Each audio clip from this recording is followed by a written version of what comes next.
This is Kelly Beard of KarmicTools.com, and this is your energetic overview for 2024. Basically, I've been doing these overviews for the last several years, and it has proven useful to break them into pieces. So this is the general overview. For each one, I'm going to run through its general energy. And then you should refer to the individual ones I've created for Venus and Mars and Jupiter and Saturn. Basically, that's our masculine, feminine, how we get anything done, and our truth and purpose in the social realms, and the things we have in common with what we're moving through, the communities, the work, the home, the family, everything else. So it's helpful to know what's going on with them. The other reason it's been broken down like that is because there is a bit of a tag team going on with Jupiter and Saturn that I'm always talking about in our lives, in our own personal cycles, but also up in the sky. And 24 promises to be quite a Jupiter year. What I want to warn you is that 25 and 26 will become very Saturn dominated. So it's imperative that we expand our consciousness, raise our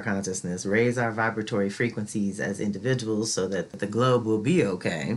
But either way, it's a mixed blessing with both of them. Jupiter can expand all the good stuff, but it can also expand and multiply a lot of the crazy. So let's be mindful navigating, because with Saturn in Pisces and Jupiter starting to step into Gemini, eventually they are going to square off, and it's going to have everything to do with a positive mindset and how you think and what you believe and your philosophy or code for living. We have to develop those ourselves now and embody and express them with integrity and consistency so that we are only magnetizing our own vibration. And I'm just going to tell you from life experience, if you hang in the lower vibrations thinking that you're going to bring these people up with you when you rise, think again, because that is hardly ever the case. And many of us have invested in potential, but potential don't pay no bills. Every child of God has potential. It is up to each of you to activate your potential and to put yourself around people and communities and kinfolk that bring out the best in you. So if your spiritual practices are strong and your individual home base is not chaotic in the new year, then whatever crazy is going on in social collective, you're going to navigate a lot better.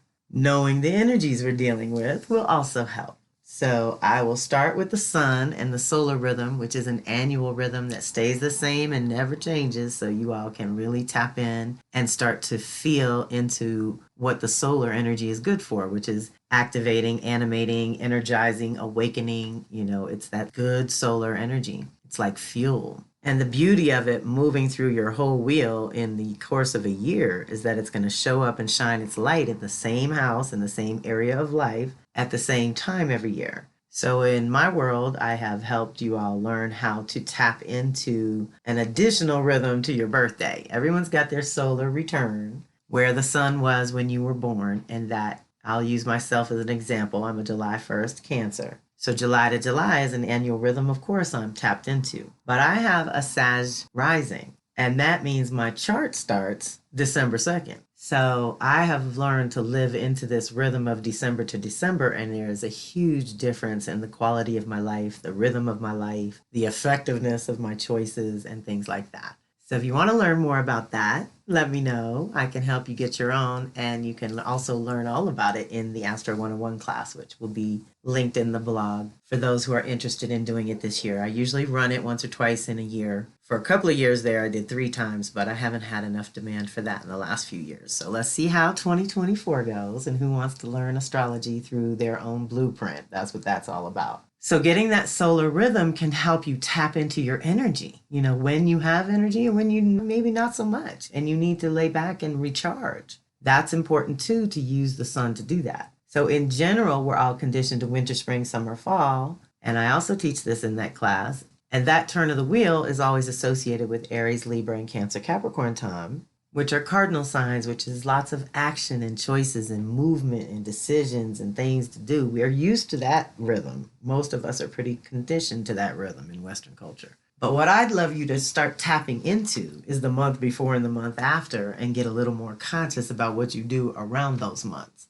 So the month before winter, spring, summer, fall is always going to be Gemini, Sag, or Virgo, Pisces time, which are the processors, the mutable energies, where we go into our mental, physical, emotional, and spiritual processing and integration. If you don't take time to process and integrate what you're picking up, what you're working on, what you're integrated with and dealing with in the world, with your people, whatever it may be, if you don't pause to integrate it all, then it doesn't really become embodied wisdom, number one. But it also influences those choices and decisions you're about to make in the next month. So we want to get into that rhythm of doing our processing so that we can make better choices. And then if we make better choices at winter, spring, summer, fall, then the month after, which is always Taurus, Scorpio, or Leo, Aquarius time, those are our fixed signs and the fixed areas of our chart where we do like to either anchor permanently or, when it's time, release permanently. And anyone with fixed energy knows that when you decide someone's cut, they're cut and there's no turning back. Because once they've decided to go in a new direction, and that aspect of ourselves or those areas of life are kind of where we dig our heels in, and it's a little harder to change, but when we do, it's permanent. Also, the rhythm of process, choose, anchor becomes something you can tap into. And the idea is that if you make certain choices and decisions, then there's either going to be something that you want to anchor because you made a choice to go in this direction, or it's something that you have to release because you chose to go in this direction. But whatever the choices and directions that you choose, that's going to end up being what you bring into form and make real. So the process, choose, anchor rhythm that you can tap into with the solar energy can be very useful. Just saying. The lunar energy, and of course we work with these two for our internal, external default settings. So this is very personal. With the lunar energy, now see how we were tracking the sun in choices and decisions and making moves in the world? It was very outer directed, yeah?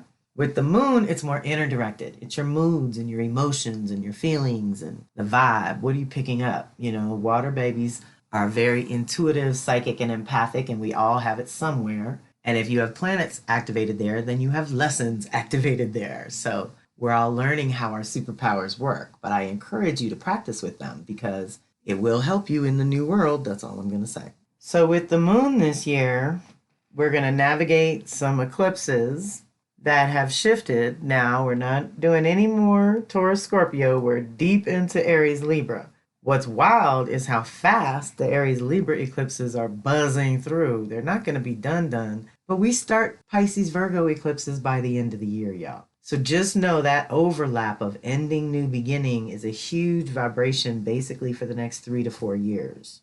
And while we're navigating Aries, Libra eclipses, it is all about the evolution of you, the individual, within the context of your relationships. So it's important for you to choose how you want to do that.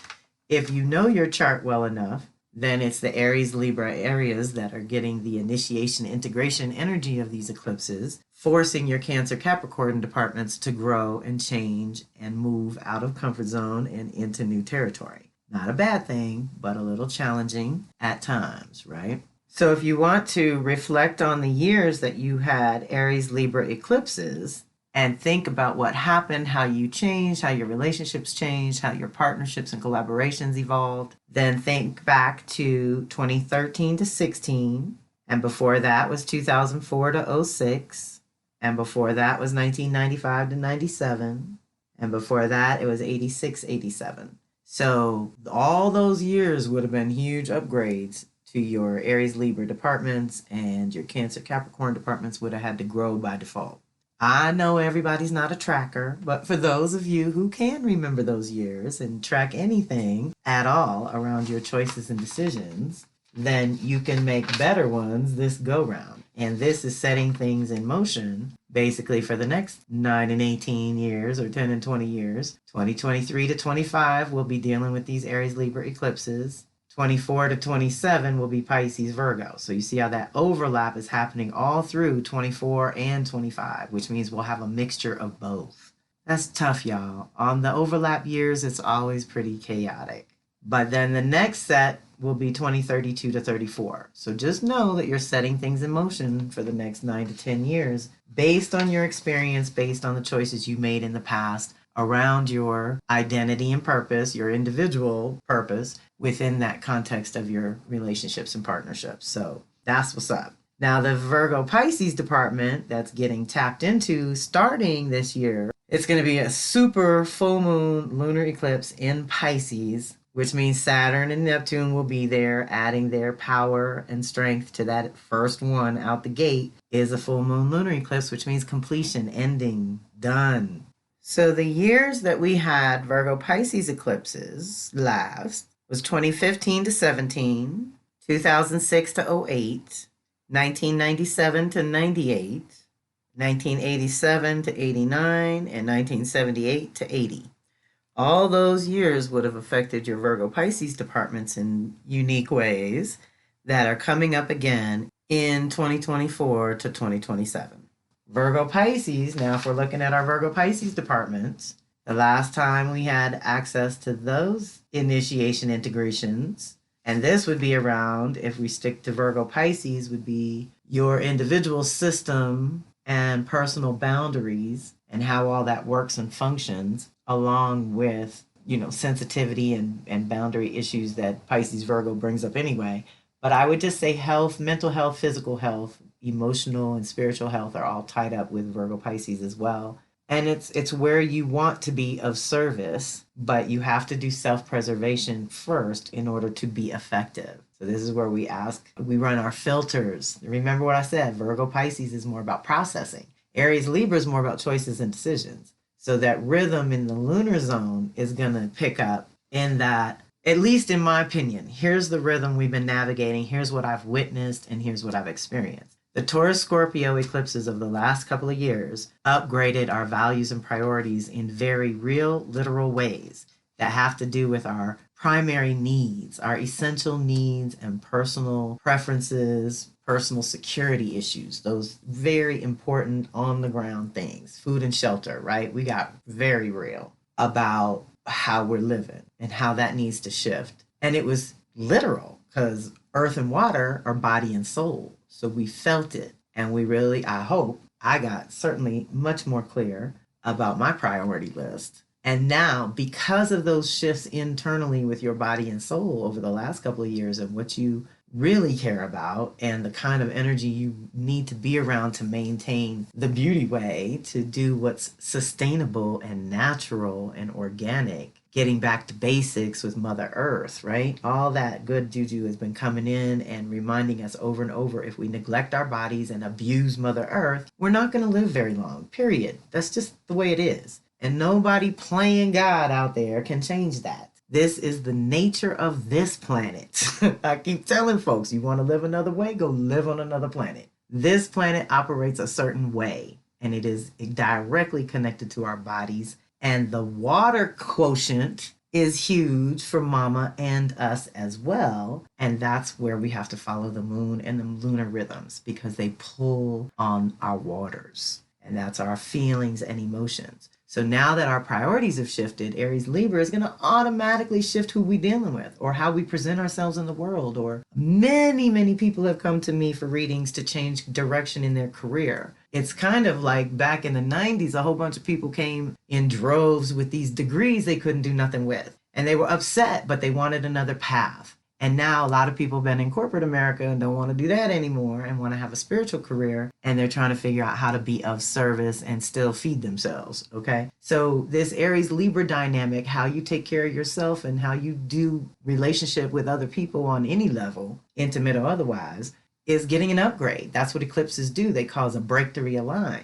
They get us present to things we weren't thinking about and wake us up sort of with these sudden aha moments. That's why you'll see in mainstream astrology, they call them a wild card or unpredictable, and you can't really say, well, honey, I've been tracking them. And energetically, where these lessons are concerned, that's been consistent. Trust. And here we go again. If we shifted our values and now we're going to recalibrate how we do relationship and how we take care of ourselves, when we go into Virgo Pisces, we can take it to a whole nother level with what we're physically capable of. We're going to get to implement new systems for living. And that, again, are back to that organic, natural, sustainable with Virgo. What is practical? Does it really make sense? Let's go with what makes sense. I know sense has left the building in a lot of places, but we're going to call it back. So just know that the lunar, the internal resets that are going to be going on, eclipses cause change. Now we also have the supermoons, right? In the beginning of the year, it's super new moons. So we have all these new beginnings with a very powerful, strong alignment going on. And at the end of the year, we have these super full moons helping us release and clear out before we start 2025, which by all accounts and by all channelers and all different walks of life and belief systems, everybody knows that's going to be a new day. That's going to be very obvious that it's a new day. The super new moons are happening Aquarius, Pisces, Aries. So again, at that ending new beginning of the zodiac zone. And the full moons are going to complement with 2 out of 3 Pisces, Aries. So again, we're still on that cusp of Pisces, Aries with the eclipses, with the super moons. It's an ending new beginning time internally for everyone. The other thing you got to be mindful about that and the super pulls of the super moons and how more intense they are, how more in alignment things can be. And it can be a great thing because it can be instant manifestation of certain things, but you want to make sure it's what you want. You want to make sure it's positive. My tracking of the Pisces Aries cusp is that hypersensitivity of the Pisces zone that as soon as we get our feelings hurt shifts right into Aries warrior, I want to fight. So we don't really have a lot of time for that, but that's where we're at. With Saturn and Neptune in Pisces about to try and change over to Aries, just think about where we are right now, where you can't even talk about basic things without worrying about your language with all kinds of triggers and trigger warnings and all this stuff about sensitivity. This sensitive zone we're in is going to shift to Aries war. And so it is better to use Pisces to connect to God and the strength of your spiritual faith and belief systems and to create something, remember the opposite of Pisces is Virgo, that is practical and doable for you. Then navigating Aries Libra, you don't feel so violated by what other people are doing and you don't feel victimized and powerless and wanting to just lash out. So let's monitor our moods. Let's monitor our emotions. Let's monitor our boundaries. Are you picking up too much or are you closed off and don't know what's going on around you? Either way is too extreme. We need balance. So spring and fall this year is going to be a little intense deaths and rebirths, period. I mean, it always is, but it's going to be a little more intense because, again, it's kind of individual, social, and collective. Huge. Remember, the personal planets are Sun, Moon, Mercury, Venus, and Mars. The social planets are Jupiter, Saturn, and Chiron. What we're healing as a collective is in Aries too, which means all this stuff is going to link up with Chiron as well, activating our healing, education, and soul work in the Aries department. Who are you? What do you want? What are you willing to be responsible for as an individual? And how much can you do for yourself? And how much do you actually need community, neighborhood, other people? And we're recalibrating that nowadays. The last thing I want to mention is what I call the lunar flip.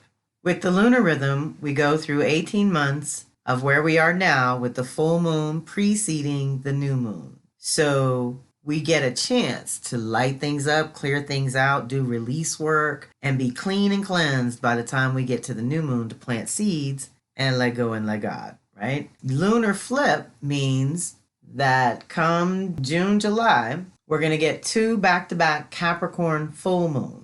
And this would be how you might remember it in past years, where we get 2 back-to-back new moons or 2 back-to-back full moons, and it flips the order.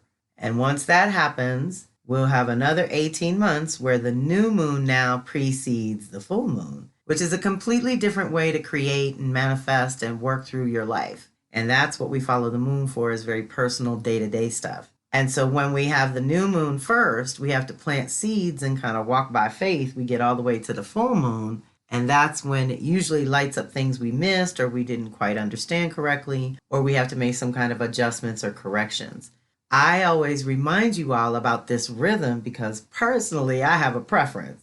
And I like this way of the full moon first. It works better for me. I can flow with it easily. So I have learned over the years that it's not necessarily a bad thing to be in the other rhythm, but the other rhythm takes a little more conscious effort for me personally. It may be reversed for you or other people. It's just about knowing the rhythms, understanding what's going on, that the fact is that we've had about a year, we got about 6 months more to go, of endings and clearings and releases. And when that shifts, we will enter an 18-month zone of new beginnings for personal level, and that will directly affect the social level. Now with Mercury, Mercury is doing its retrograde through Earth and fire signs, and I had a call on that that's already been uploaded, so you can find it on the YouTube or podcast channels. And we covered the Sag Capricorn one, which we're in here at the crossover December, January into the new year. And we covered the Aries one, which on some of the graphics you might have seen me write Aries Taurus. That is not true. It's retrograding in all Aries. It was so deep and intense, and the guidance was so supportive, which is why I do recommend that audio, that we did not get to cover the Leo Virgo and the Sag one, which are the remaining 2 of the year. So we're going to do that on January 18th, should you catch this audio in time. And if not, the replay will probably be uploaded as well. But here's the thing. Again, with the rhythm, you know me, y'all. You come to me for cycles and patterns.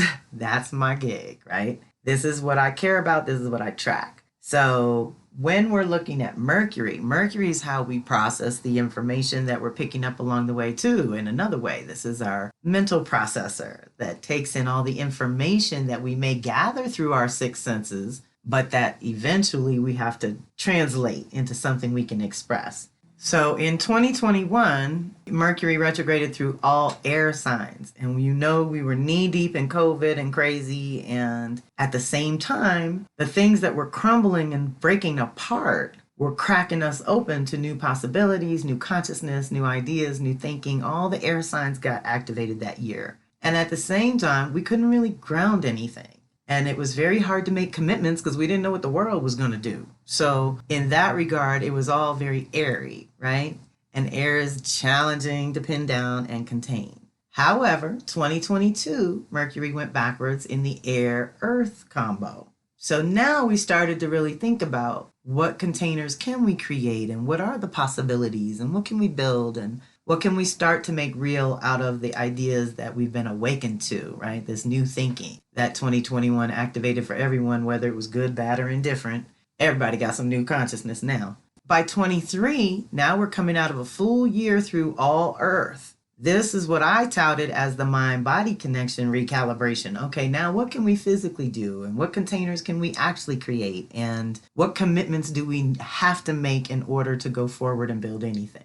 And so what's beautiful is hopefully we also got rid of some extraneous, some non-essential things that didn't matter. We did the processing and we can clear all that. And now going into 2024, it's an earth-fire combo. So if we've created enough stability within our mind-body connection, so let's say personally, how you're doing there, and then socially, collectively, what you're doing in the world with your creative ideas, thoughts, and concepts that Mercury also represents. Now, what are you bringing into form? What are you creating? What are you committing to? And with fire, how can we be inspired during the new year of 24? How can we get creative? How can you put your unique stamp on things? How can you shape shift into this new persona that you want to present, this new person that you want to be known for, the new reputation that you're cultivating for this new level of consciousness that you've arrived at, especially over the last 3 years? Okay, 21, 22, 23 were life-changing for most of us. At the same time, some very repetitive cycles happen too. So it's ongoing. People are always like, when's it going to end? Not till you check out and go get yourself a new blueprint to follow. And with Mercury moving through earth and fire, we can get very creative. And at the same time, you need to pay attention. If you have strong Sag Capricorn energy, then you're already being affected now. In the spring, it'll be Aries. And so if Aries department is getting rewired with Mercury, then that means the Libra, Cancer, and Capricorn departments are going to have to shape up too. Then in late summer, early fall, it'll retrograde through Leo, Virgo. And again, we're talking back to who you are in your heart of hearts and what is natural and sustainable for you, the individual, what works for your system. And by the end of the year, when it retrogrades in all Sag, we're going to have some all new consciousness and we're going to be preparing to tell a whole new story. So whatever you can do to clear out that which is not part of your story or you don't want to be part of your story by the end of this year, let's get to it, because this year is going to fly by just like the last 3. And the last thing I'll say about Mercury is just keep in mind, come 2025, when we already said a lot of new energy is going to become real and prevalent and inevitable, Mercury is going to do the fire-water combo, which is combustible. So we got to be mindful in 25, because now we're talking about fire and water, which are tricky to make work together. So deep breath. But just know your energies. Know those. That's the other thing I say about Mercury and all its retrograde things is that you won't get hit with all of them. All 3 to 4 won't terrorize you the way a typical Mercury retrograde, but 1 or 2 of them will. So it's good to know where it's going to happen. Now, Venus is in her 18-month cycle where we do 9 months of release and 9 months of reclamation. So I'm not going to go too deep into this because, of course, you can join the Venus Circle to go really deep and learn about your own self there. But I will say that January to June of 2024, we're still in release mode on the Leo side of things. So we're clearing out, again, those things that are no longer authentic expressions of who you are or what you want.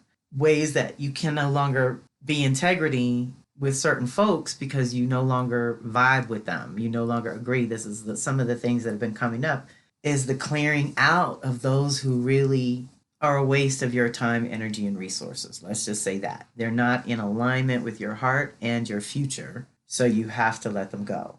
And at the same time, Leo's all about self-love and self-worth and self-value. So whatever's going on there and whatever's blocking you from being your authentic, radiant self that Leo brings to all of us in whatever department it rules, this is the clearing process we're in all the way till June when it hits Gemini and activates the reclamation side. And I will have a free call at that time to go over the cycle and the remaining 9 months of reclamation work that we're going to do. And a lot of times people get their workbook and they join the circle at that point as well. But there is a reading workbook that's customized with your personal Venus activations for the whole 18-month cycle. So it's totally worth it. And of course, the monthly call you can drop in anytime. Like I said, there's an extra audio video created for Venus, specifically in what she's going to touch this year. So check that out for details. Overall, the idea in this cycle is, again, to sort of clear anything inauthentic or upgrade your self-care and self-love zone so that you can really shine your true light. Because when the reclamation side kicks off in Gemini, you're going to be connected to new kinfolk and networks and friends and social possibilities. And maybe you're loosing yourself into the wild gradually after being behind closed doors during COVID all this time. And whatever it may be, Gemini opens up possibilities and gets us thinking in new directions and creates options. Whether you make those choices or not, some people choose a known hell over an unknown heaven. And so Gemini can be that way. It can be challenging to have all these ideas and options and choices, and then how do you make up your mind? So let's just be a little clear about our values and our priorities as Venus's domain, and then our relationships and finances will go much better with Gemini choices and decisions that hit us in the back end of the year, June to December. Mars, same thing. There's an additional audio for details, but what I will say is for the year of 24, everything it does is leading up to a retrograde Cancer Leo. So you should think about that. And for those who are affected directly by Cancer Leo energy, you really should prepare consciously. Mars spends 2 months in a sign. So every 2 months, it kind of shifts energy, shifts focus, shifts direction. And everything's a response to the last thing, preparation for the next thing. So we want to follow. And the Mars one is probably going to be the longest of the extra audios because it has the most action and activations and things going on. That said, it interacts with Jupiter and Saturn that I will then go and talk from the Jupiter and Saturn side of things on those extra audios. So be sure to check those out if you want more details. But Mars is who you are and what you want. It is your sacred masculine, which is in men and women, the part of us that can negotiate on our own behalf, get our ideas in the world, and hold good boundaries. So we like working with Mars, and we're learning to do that more. Even in my Venus circle, I brought in Cinnamon Rose to help with a Mars piece because we want to learn how to work them together. And that's another reason we follow their activations throughout the year because, again, that's how we get anything done. And those two are going to link up this year. So our masculine feminine is going to get a reset in Aquarius in February that is huge and linked to Pluto. So there really is no going back, y'all.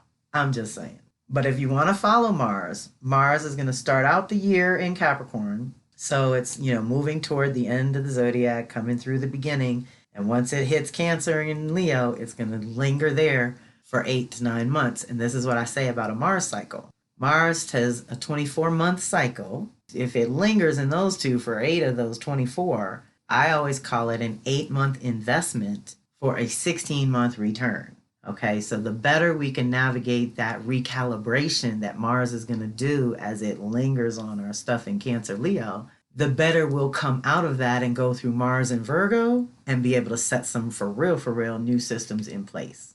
Okay, so it's not a bad idea to track with it because it's also hitting things along the way. Capricorn, Aquarius, not the least of which is Pluto. And then it hits Pisces and hits Saturn and Neptune. And then it hits Aries and hits Pluto again. Taurus hits Pluto again. As it moves through Taurus, it actually links up with the Pisces stuff in a good way, but it's a challenge to all that Pluto and Aquarius. As it moves through Gemini, it's going to challenge all that Pisces. And then it's going to hit Cancer, have a couple of decent activations, but what's it do? It opposes Pluto at 29, which is so crazy, and then goes to its retrograde. So Mars it's basically moving through the end of a 2-year cycle, getting ready to initiate a new 2-year cycle. So let's think about that. And if you're going to do 2 years, let's say June 22 to June 24. What's crazy is it retrograded in 22 in Gemini. So we had a major reset of consciousness in 2020 with Venus retrograding in Gemini. Then Mars came right behind it. And so I want to remind you all that when certain things happen in Gemini Sag, there is this social evolution, revolution of consciousness that happens very consistently.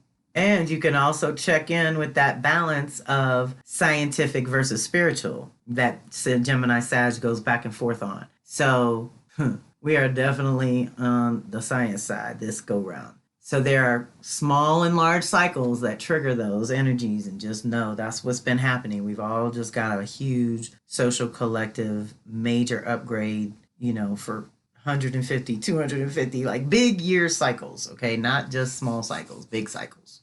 And like I said, Mars is who you are and what you want. So how we make our choices and decisions is Mars domain. The actions we take are rooted in the motivation. Why do you want what you want? Why do you want to be with who you want to be with? Why are you passionate and fired up about that?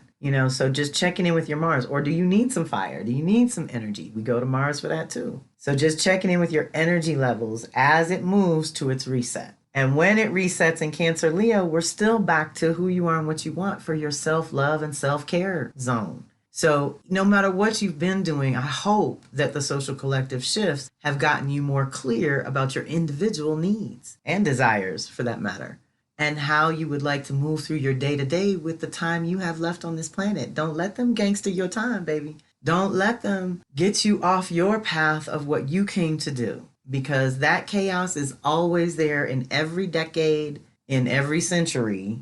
Every generation has to deal with some form of humanity's problems. Period. It's a human condition. As long as there's humans here, we're going to have some human problems. So do you, boo-boo. Take care of yourself. Do what you got to do for you and let the chips fall where they may. I promise you will never regret investing in you.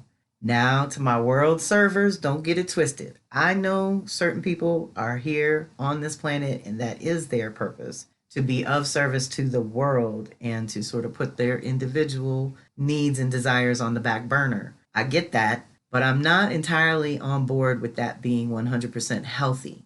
I think you should tie your individual purpose to the larger social collective purpose so that whatever you do naturally positively impacts what you care about, rather than tying it to something outside of yourself like the social collective waves and directions and fads and fashions and periods in time. You have a very short period of time. Let's say even if you live to 100 years in the scope of an earthly 26,000 year cycle is a drop in the bucket, and it's precious. So don't waste it on nobody but you and yours and the vision that you have for what's possible for this earth, because that's also been coming up a lot. We've been asking, why did we choose to come back at the changeover, at the shift, at the point of chaos, at the end of an era? The Piscean age is over. The Aquarian age is moving in, and age is 2,500 years. So it's still not 26,000. It's still small comparatively, but it's big if you're a human that only lives for 100 of them. And the crossover time is huge. And again, chaotic, just like the eclipses I was talking about earlier. Anytime we're crossing over that edge, there's a lot of chaos. So I think we chose to be here at this point because we are the seeds and the ancestors of the future. And we are the ones that can see what can come out of all this destruction and chaos and be reborn in the Aquarian age where humans can be sovereign and still be responsible stewards of the earth, not rapers of the earth. So let's be mindful. We got to also see where that rigid Aquarius energy can manifest in controlling humanity. And there are some indications that there are new forms of slavery. Let's just leave it at that. So don't let them enslave your mind, body, soul, or spirit in any way for any length of time. None of it is worth the trade. So be mindful of your Mars this year. Again, that fiery, watery combo of Cancer, Leo can be combustible. And it's another place where we have the sensitivity of Cancer that turns into the, let's say, expansion of Leo. Leo's got that big fire. And if we're already emotionally imbalanced, we can blow things out of proportion and exaggerate. Now, Jupiter's finishing up in Taurus once in 12 years and moving into Gemini. Now, what I say earlier, every time a social or collective planet hits Gemini and Sag, there is an extreme evolution in consciousness in the social collective realms. So here we are going to awaken again to some new ideas and thinking and new ways of processing the information that we do deal with on a regular basis. And recalibrate that science and religion within us, right? The science and spirituality, the belief systems versus the facts and the truth and what's going on the ground. Let's be aware. It's a great time for learning and teaching. It's going to be an amazing time for workshops and getting certified and learning what it is that's going to make you more valuable to the team. Expanding your consciousness, expanding your knowledge base is all good things to do while Jupiter's in Gemini. The challenge will be that it squares off with Saturn in Pisces. And there it comes the challenge between the facts and what you're perceiving around you and what you believe to be true or possible. There's going to have to be a recalibration there. For some people who are, big time dreamer, imagination people, you're going to have to get more practical. And for my people who are too practical all the time and too serious all the time, me and my 6 planets in Virgo notwithstanding, it's time to lighten up and have a little more fun, period. And not take everything so seriously because life is too short.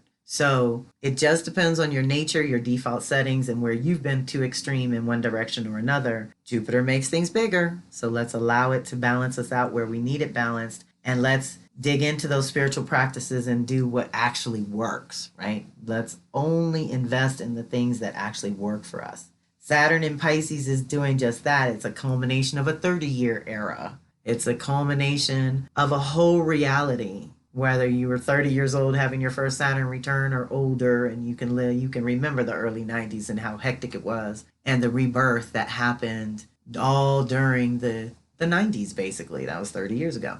But it can also be a little crazy making. This is where the detachment from reality happens for some people, and they just check out permanently. I don't know why, but when reality gets too hard, people check out. They go into drugs and alcohol and television and their phones and computers and whatever they got that can, albeit temporarily, distract them from their pain or discomfort or confusion, right? Let's not give in to that. Saturn in Pisces can also trigger our deepest fears and phobias and things that are more irrational than rational, let's just say.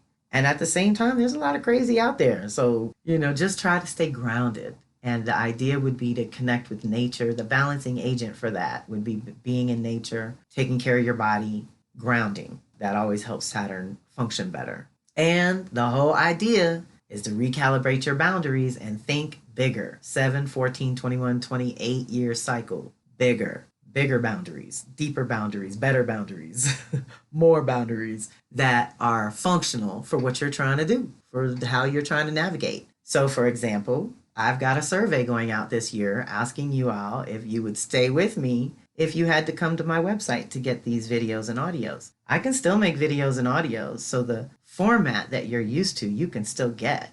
It's whether or not you're attached to YouTube and Instagram.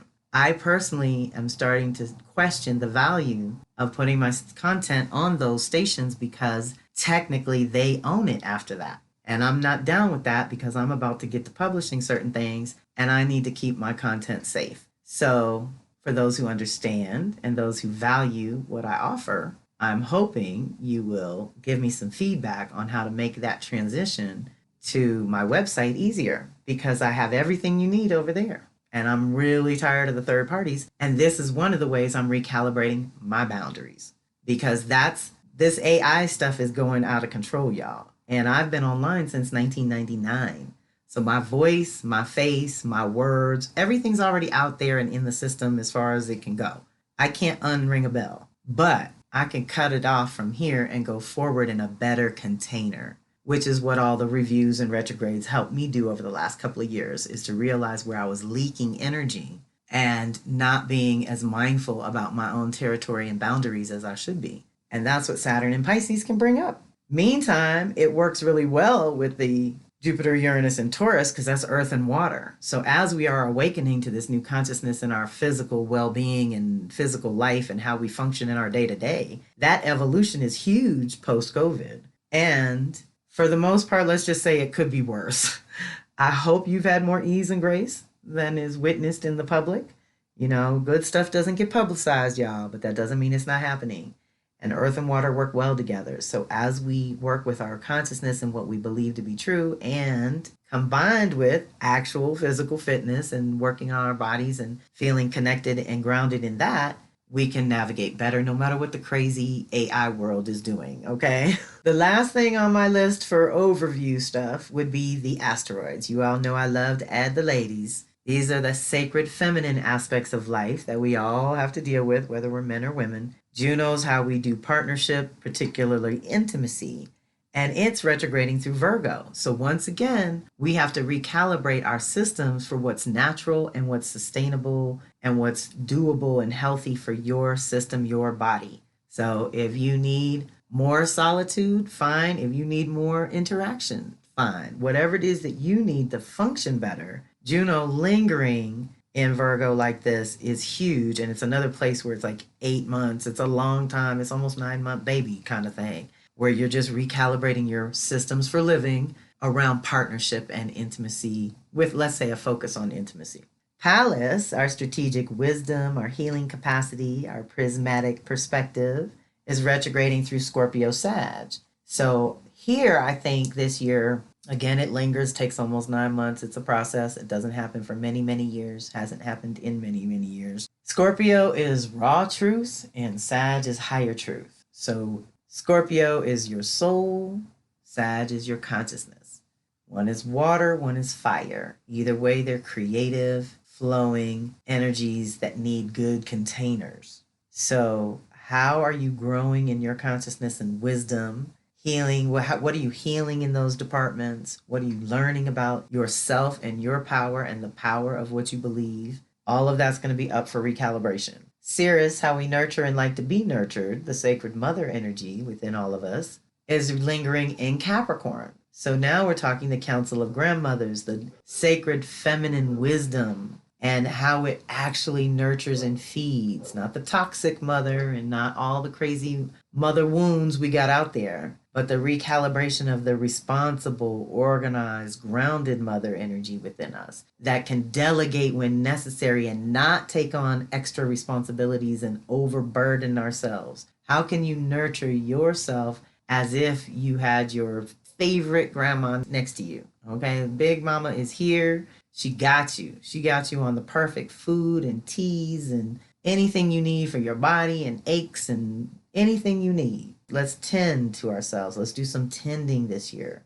Let's create better containers that do nurture us. Like I'm planning my massages and downtime and no schedule because I'm too scheduled. And it works because I got to be productive. But at the same time, if I don't schedule the downtime, I'm not getting it. I'm not getting it organically. It's not just happening. Oh yeah, every Sunday is kind of quiet. No, it doesn't happen anymore. It used to happen. It doesn't happen anymore. So if you are feeling like I'm feeling, you might want to plan your downtime and at the very least do it quarterly. So I think we just need to be aware of our own natural rhythms and how we're taking care of ourselves in the new year. And again, is it practical? We're back to these earth signs. Is it functional? Does it actually work? And then Vesta, what is sacred to you, the individual, and where we can be a little extreme is in Gemini Cancer. Now we're talking our thoughts and feelings, our ideas and emotions, what's going on there, and how can it be recalibrated to be sacred, where your mental health is sacred, your self-care is sacred, not just important, but sacred. That's going to be a huge recalibration. So 2024 has a lot of promise. There's definitely some things to be aware of in terms of mental and physical boundaries to really take care of yourself first. Secure your mask first. There's no joke in that. It's real. Self-preservation is not selfish. It is essential. And you cannot be of service to the world and manifest those big dreams if you're worn out and exhausted and falling apart. It's just not going to happen. So taking care of ourselves has to become the priority. In my experience, I'm not exactly good at it either. Don't get it twisted, y'all. I know what to do. Getting it done is a whole nother thing. But when I do it, it so works. It works so well, which is the other reason why I'm getting back to scheduling my life so far ahead of time. Because when I do that, everything I need gets done. I work with my chart, and I work with the calendar, and I work with the energies. Like you are listening to this, I'm going to go back and listen to it for myself and take my own notes about my chart and where I'm getting hit. And I can detach from the person giving you this information to the person receiving it because I need it too. And I really want to use this year to be more conscious about how I navigate because I was really good. I've been productive in these crazy years of COVID, despite the world. And I want to build on that. And I can only do it with you all. So thank you for being part of the community. Thank you for listening to my overview. Thanks to all the new people coming in and for everyone that's been with me for so many years. I'm very grateful to support the community in this way and share my ideas around cycles and patterns, which is important. I hope you enjoy all of my new intros to my videos. I'm very excited about my wolves and nature and different things, little cute things I did for the new year to spruce up the website and my offerings. So reach out directly when you feel called. Join me when and where you can along the way. This is Kelly Beard of Karmic Tools signing off. Happy New Year.